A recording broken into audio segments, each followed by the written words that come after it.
සුබ දවසක් මගේ යාළුවෝ හැමෝටම. ඉතින් ඕගොල්ලොන්න කොහොමද සතුටින් පරිස්සමින් ඇති කියලා හිතනවා. ඉතින් ඕගොල්ලොන්ටත් තියෙනවද හීන? හීන තිබ්බට වැඩක් නෑ යාළුවනේ. හීන හැබෑ කරගන්න අපි ගොඩක් උත්සාහ කරන්න ඕනේ. ඉතින් මේ ඔයගොල්ලෝ දකින්නේ මම මගේ හීනෙට ළඟා වුණ විදිහ. ඉතින් මේ හැම දෙයකටම මගේ පිටිපස්සෙන් හිටපු වීරයා තමා මගේ හස්බන්ඩ්. මගේ මේ හීන පාට කරලා දුන්නේ එයා, හැබෑ කරලා දුන්නේ එයා. හීන වෙන්නෙම දෙන්නේ නැතුව. ඉතින් එයා රට ඉඳලා ඉතින් මගේ මේ වෙන වැඩ ටික බලාගෙන ඉතින් මම පෙන්නනවා. ඉතින් ඒ තැන්වලට ගියපුවාම මගේ වැඩේ යන අතරතුර මොකද වෙන්නේ කියලා ඉතින් හැමදේම එයා එක්ක කතා කරලා තමයි හැමදේම ලස්සනට කරගත්තේ. ඉතින් මොකද්ද මං කරන්න යන වැඩේ කියලා ඔයගොල්ලෝ ඉස්සරහදි පෙනෙයි.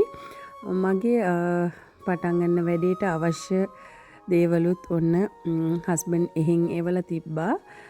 ඉතින් මේ තියෙන්නේ ඒ ඔරිජිනල් කොරියන් ප්‍රොඩක්ට් එක හස්බන්ඩ් එහෙන් මට එවලා තිබ්බා.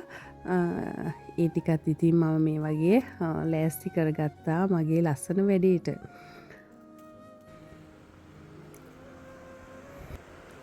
ඉතින් මොකද්ද මගේ මේ වැඩේ? මම ඇත්තටම අවුරුදු 6කට 7කට කලින් සලෝන් එක ලොකුවටම කරගෙන ගිහිල්ලා ඉතින් මගේ චූටි දුවලා දෙන්න එක ළඟ මට හම්බුනේ. ඉතින් මං ඒ දෙන්න වෙනුවෙන් මගේ වෘත්තිය අතෑරියා. හැබැයි මම පොඩිවට කරගෙන ගියා. නමුත් මම ලොකුවට කරන්න ගියේ නෑ. ඉතින් මගේ වෘත්තිය අතෑරලා ගියාට හැබැයි මම මගේ ඉගෙනීම නැවැත්තුවේ නැහැ. මගේ රූපලාවන්‍ය ශාස්ත්‍රයේ අලුතින් එකනේ මේ ශාස්ත්‍රයේ අපිට ඉස්සරහට අප්ඩේට් වෙන්න එපා අපි. ඒ හැමදේම මම අප්ඩේට් වුණා මගේ හස්බන්ඩ්ගේ උදව්වෙන්. මම හැමදේම ඉගෙන ගත්තා. අතෑරියේ නැහැ. ඉතින් යන අතරේ මගේ දුවලා දෙන්නත් ලොකු වුණා. ඉතින් ඒගොල්ලොන්ට ටිකක් තේරෙන වයස ආව හින්දා ඒගොල්ලොන්ව මට මේ වැඩෙත් එක්ක මැනේජ් කරගන්න පුළුවන් නිසා හස්බන්ඩ් මට මාවනැල්ලේ ටවුන් එකේ සලෝන් එක දාන්න හැමදේම ඉතින් කරලා දුන්නා මේ වගේ.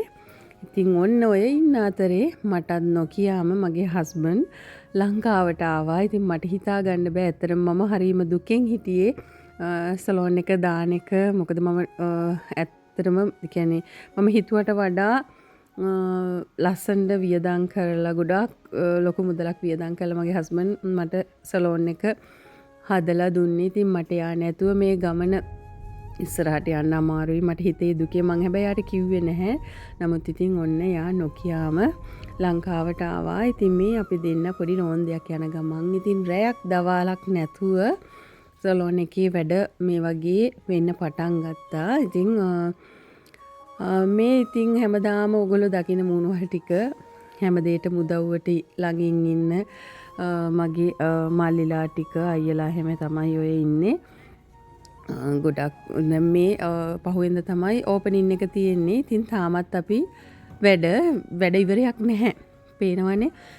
ඉතින් අන්තිම මොහොත දක්වා ඉතින් සාමාන්‍යයෙන් ඉතින් ඕනම වැඩක් ඇදෙනවා. ඉතින් අපි කොච්චර ඉන්ටීරියර් කරන කට්ටියට එහෙම බාර දීලා තිබ්බත් ඒ වැඩේ අන්තිම මොහොත දක්වා ඉතින් ඇදෙන එක ඉතින් සාමාන්‍ය මේ දෙයක් කියලා මම හිතනවා. මොකද මේ පාරත් ඉතින් මේ හෙට නෙවෙයි මේ ඇවිල්ලා එදා ඕපනින් එක දවසේ පාන්දර මම හිතන්නේ අපි පාන්දර 3යි කාලේ විතර වෙනකන් අස් කරවුවා. ඊට පස්සේ අපි ආය මං හිතන්නේ පැයක්වත් නිදාගත්තේ නැහැ. හස්බන්ඩ්ුයි මායි පහුවෙන කියන්නේ ආපස්සට ආවා. ඉතින් මම අඩුම මගේ දෙයක්වත් කරගන්න මට වෙලාවක් තිබ්බේ නැහැ. මං කොණ්ඩේ හදන්න හිටියා. කොණ්ඩේ කලර් කරන්න හිටියා. ඉතින් ওই කිසිම දෙයක් කරගන්න බැරි වුණා. මේ වැඩ ටික ඔක්කොම එකට ගොඩ ගැහුණා. මොකද ඉන්ටීරියර් කරන කට්ටිය වැඩේ ගොඩක් ඇද්දා. වැඩේ ලස්සනට කරාට වැඩේ ගොඩක් ඇද්දා. පොඩි පොඩි අඩුපාඩු ගොඩකුත් වුණා. ඉතින් හස්බන්ඩ් ඇත්තටම ආව එක මට කියාගන්න බැරි වචන වලින් කියාගන්න බැරි තරම් වටිනවා මොකද එයා එදා ආවේ නැත්තම් මට මේ කිසිම දෙයක් මෙන්න මේ අද ලස්සන දවස හැබෑ කරගන්න වෙන්නේ නැහැ. ඉතින් අපි දෙන්න උදේම සුබ නැකතින් මම මගේ ජීවිතයේ ආසාවෙන් බලාගෙන හිටපු මේ ලස්සන දවසට මේ වගේ මගේ හස්බන්ඩ්ුත් එක්ක අපි පා තැබුවා. ඉතින් මම ලොකු ගමනක් යන්න බලාපොරොත්තුවෙන් ආසාවෙන් ඉන්නවා. මම හිතන්නේ ගමන අති සාර්ථක වෙලා තියෙනවා මේ වෙනකොට. මොකද මම සලෝන් එක දාලා දැන් මාස 4කුත් ඉවරයි. ඉතින් මම මේ වීඩියෝ එක ගේන්න පමා වුණා. නමුත් මාස 4කුත් වෙලා තියෙද්දි මම හිතන්නේ මම ලොකු ගමනක් යන්න පටන්ගෙන තියෙන්නේ දැන්. සාර්ථක ගමනක්. අනිත් එක තමයි තමන්ට හීනයක් තියෙනවා නම් ඒ හීනය තමන් අවටින්න තමන්ට දැනෙනම පුද්ගලයන්ට පමණක් කියන්න සීමා වෙන්න.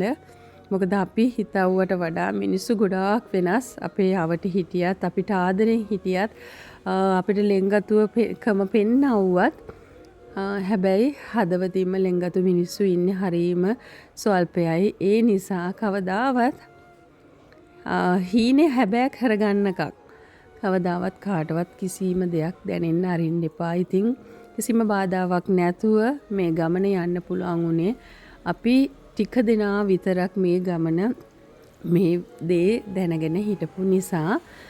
ඉතින් මගේ අම්මා මගේ හස්බන්ඩ්ගේ අම්මා එතකොට මගේ දරුවෝ 3 දෙනා එතකොට මගේ හැමදාම කියනවා වගේ මගේ අතේ ඇඟිලි ගානටත් වඩා අඩුවෙන් ඉන්න මගේ යාළුවෝ පිරිස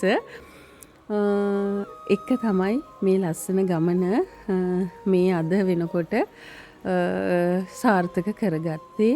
ඒ හැමෝටම මගේ පිටිපස්සෙන් ඉන්නවට ගොඩක් පිං. විශේෂයෙන් මගේ හස්බන්ඩ්. මම හිතන්නේ මගේ ජීවිතේ මට හම්බෙච්ච හොඳම හමුවීම. මම හිතන්නේ ඇත්තටම ඒ කියන්නේ වචන වලින් මට තේරෙන්නේ නැහැ ඒක කොහොම කියන්නද කියලා. ඉතින් අපි සුබ නැකත් වෙලාවන් වලට අනුව සලෝන් එකට අපි ගෙවදිලා ඒ වගේම මේ වගේ පිරිත් කියනකොටම කිරි උතුරවලා වැඩ ටික පටන් ගත්තා. ඉතින් වැඩ ටික අති සාර්ථකව අපි අපේ ගමන යන්න පටන් ගත්තා. මම හිතන්නේ මම මගේ හස්බන්ඩ් සපෝට් එක මොකද මට හස්බන්ඩ් කිසිම දෙයකින් අඩුපාඩුවක් කරන්නේ නැහැ. මටත් එයා එවන සල්ලි වලින් හොඳට ජීවත් වෙලා කිසිම දෙයක් හම්බ කරන්නේ නැතුව ඉන්න තිබ්බා. නමුත් මම ඉගෙන ගත්ත දෙයක් තියෙනවා. මට ඕනේ වුණේ මගේ හස්බන්ඩ් ලොකු සපෝට් එකක් දෙන්න. ඉතින් ඒ සපෝට් එක දෙන්න තමයි මම එයා දෙන දේ කාලා බීලා ඉන්නේ නැතුව යාට සපෝට් එකක් විදිහට මේ වගේ සලෝන් එක ආයසරයක් පටන් ගන්න ඕනේ කියලා හිතුවේ. ඉතින් පිරිත් කියලා ඉතින් අපි ආදරණීය නළුවා වුණාට මේ ඇවිල්ලා මගේ යාළුවෙක්. ඉතින් විශ්ව අයියා ආවා මම කිව්ව ශනිකව යායාගේ ඩේට් එක වෙන් කරගෙන ගොඩාක් බිසි කෙනෙක් කොළඹ ඉඳන් මගේ වැඩේ වෙනුවෙන්ම ආවා. ඒ වගේම මගේ ගුරුතුමිය මේ ෆීල්ඩ් එකේ මට කිසිම ගුරු මුෂ්ටියකින් තොරව හැමදේම උගන්වපු මගේ ආදරණීය ගුරුතුමිය.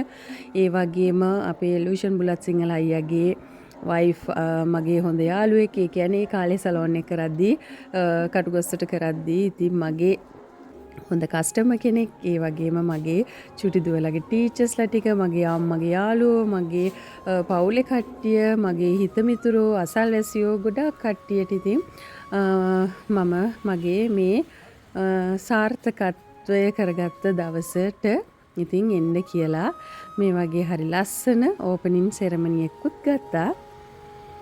ඉතින් මට ඕන වුණේ මේ දේ ඔයගොල්ලොන්ට පෙන්නලා ඔයගොල්ලොන්ටත් හොඳ මොටිවේෂන් එකක් දෙන්න. හේතුව අපි පස්සට යන්න දඟලන්න හොඳ නෑ. අපි ඉස්සරහට යන්න ඕනේ. අපි කොහොම හරි බාධක ජයගෙන ඉස්සරහට යන්න ඕනේ.